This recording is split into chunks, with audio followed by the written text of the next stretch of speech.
Je vous propose la lecture du livre de Monseigneur Marcel Lefebvre, Le mystère de Jésus. Un évêque parle.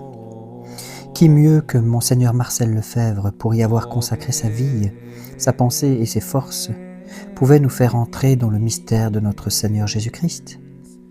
Après la découverte des plus belles étapes de la vie chrétienne, dans son itinéraire spirituel à la suite de saint Thomas d'Aquin, l'évêque missionnaire, l'ancien archevêque de Dakar, veut nous faire partager son émerveillement devant cet abîme insondable de la perfection et de la charité qu'est le Fils premier-né du Père, le Verbe de Dieu incarné, Jésus-Christ né de la Vierge Marie.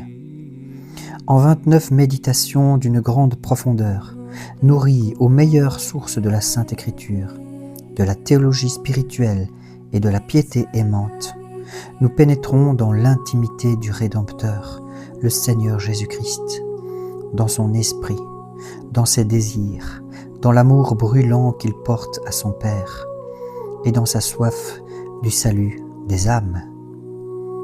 Un livre pour mieux goûter, dans l'oraison, dans la prière, cette saisissante phrase de l'Évangile que Jésus dit dans le chapitre 17 de l'Évangile de Jean. La vie éternelle, c'est qu'ils vous connaissent, vous le seul vrai Dieu, et celui que vous avez envoyé, Jésus-Christ.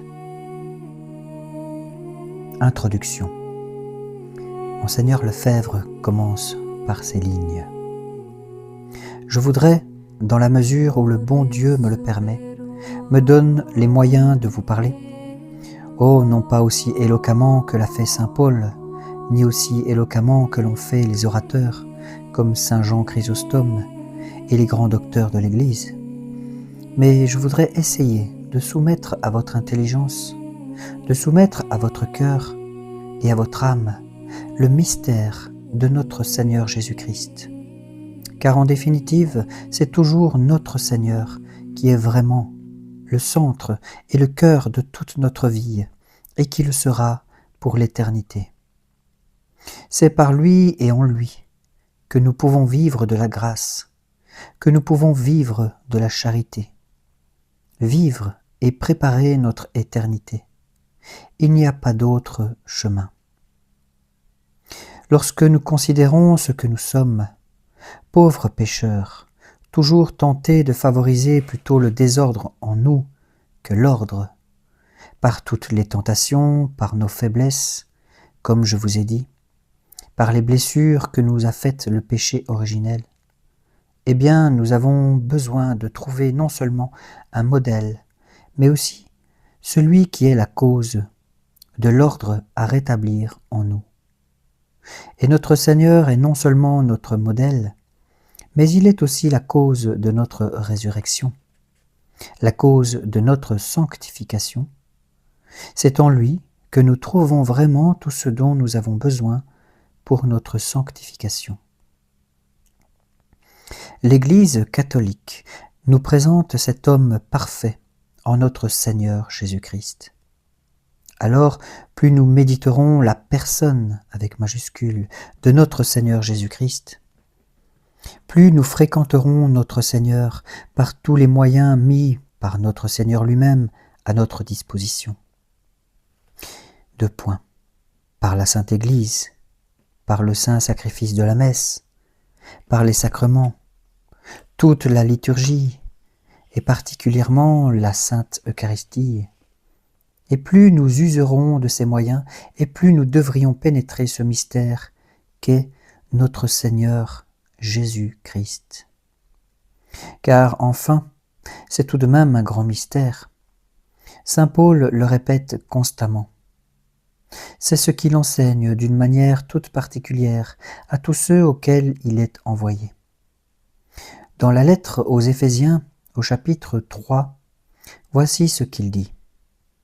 « À cause de cela, moi, Paul, le prisonnier du Christ pour vous, païens, puisque vous avez appris la dispensation de la grâce de Dieu qui m'a été donnée pour vous, comment c'est par révélation que j'ai eu connaissance du mystère que je viens d'exposer en peu de mots. Vous pouvez, en les lisant, reconnaître l'intelligence que j'ai du mystère du Christ. Potestis legentes intelligere prudentiam meam in mysterio Christi. Il n'a pas été manifesté aux hommes dans les âges antérieurs, comme il a été révélé de nos jours par l'Esprit aux saints apôtres et prophètes de Jésus-Christ. Ce mystère, c'est que les païens sont héritiers avec les Juifs, donc les païens, les gens des nations autres que les Juifs. Ils sont héritiers avec les Juifs et membres du même corps, et qu'ils participent à la promesse de Dieu en Jésus-Christ par l'Évangile, dont je suis devenu ministre selon le don de la grâce de Dieu, qui m'a été accordé par son opération toute puissante.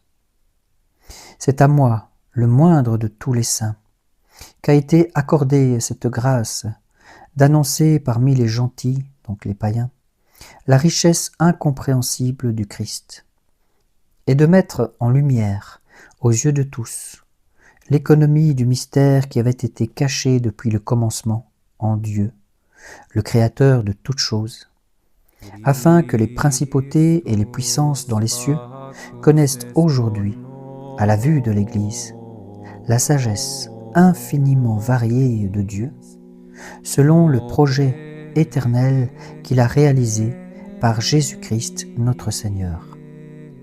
Fin de citation. Lettre de Paul aux Éphésiens chapitre 3. Pour saint Paul, vous voyez, c'est vraiment sa grande préoccupation. Faire connaître aux païens le grand mystère du Christ. Et en effet, nous savons tous, bien sûr, et nous professons dans notre foi, que notre Seigneur Jésus-Christ est homme, et que notre Seigneur Jésus-Christ est Dieu. Il est homme-Dieu. Et dans le mystère de cette union de Dieu avec la nature humaine, il est évident que nous avons beaucoup à méditer. Cet homme, donc, qui circulait en Palestine, qui a vécu à Nazareth pendant 30 ans, cet homme était Dieu. C'est une chose évidemment extraordinaire. Il m'est difficile d'imaginer ce qu'il pouvait être. Parce qu'enfin, comment Dieu peut-il être dans un corps d'homme, dans une simple âme humaine, limitée? Est-il évident que Dieu peut se passer de la personne humaine et assumer par lui-même directement une âme et un corps?